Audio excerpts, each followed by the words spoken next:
Hotel Bhagyashree सतत चर्चेत असतं.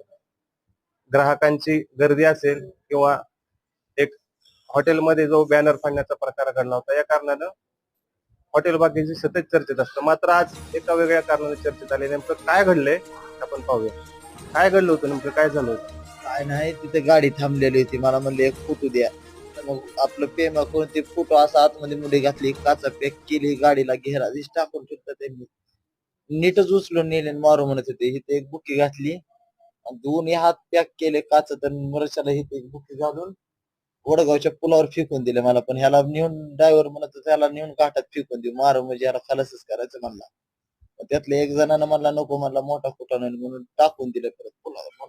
गाडी कुठली होती, काय गाडीचा नंबर एवढा ध्यानात नाही, पण 51 बघितलंय फक्त. त्यांची बोलण्याची भाषा वगैरे काय? मुसलमानाचे तिघ जण आणि दोघं कोणाचे ते माहित नाही, पण तिघ मुसलमानाची पक्की होती. साधारणतः किती वाजण्याच्या दरम्यान हा प्रकार घडलेला आहे? 7:15 7:30. काय म्हणजे नेमका त्यांचा कुठल्या हेतून तुमच्याशी त्यांनी म्हणजे वर्तवणूक? नाही, त्यांचा हेतू एकच होता की ह्याला मारून टाकायचं, दुसरा हेतून नाही. कारण की असं हेतून उचलून नेत नाही कोण.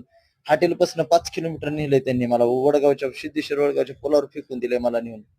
ते बी एक जण भेल्यामुळे, नाहीतर एक जण ते ड्रायव्हर म्हणायचं ह्याला मारून टाकायचं, म्हणजे टाकू जामखेड पस्तर नेऊ म्हणला ह्याला ओढत. जिथं पडन मरून तिथं टाकून देऊ म्हणत होता. तुम्हाला सोडलं कसं तरी? एक जणांना गुचुरीला धरून चालत्या गाडीतनं मग फेकून दिलं ते वडगावच्या पुलावर. मग मी याला ना बघितलं नाही, काय नाही, पण मी फिरून उठून बघूस तर गाडी पसार झाली. ती लांबनं बघितलं 51 नंबर दिसलाय फक्त. कारण की मला चक्कर आले, लागलं माझं दोन्ही हात. काचात पॅक केल्यामुळे मला काहीच कळायला नाही. तक्रार वगैरे केल्या तर नेमकं पुढचं आपलं काय मागणी, काय नाही? मागणी म्हणजे पूर्ण आरोपी पकडायला येणारच. आणि माझ्या जीवाला म्हणजे 100% धोका. त्या दिवशी फोन आलता, त्याची बी गंभीरता मला काय घेतली नाही वाटण, आणि हे तर गंभीरता घेतलीच पाहिजे.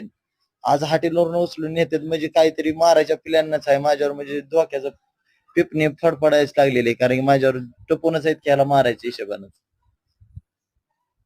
एक मराठी उद्योजक पुढं जातोय हे न पावण्यासारखं असल्यासारख्याच हा प्रकार घडतोय.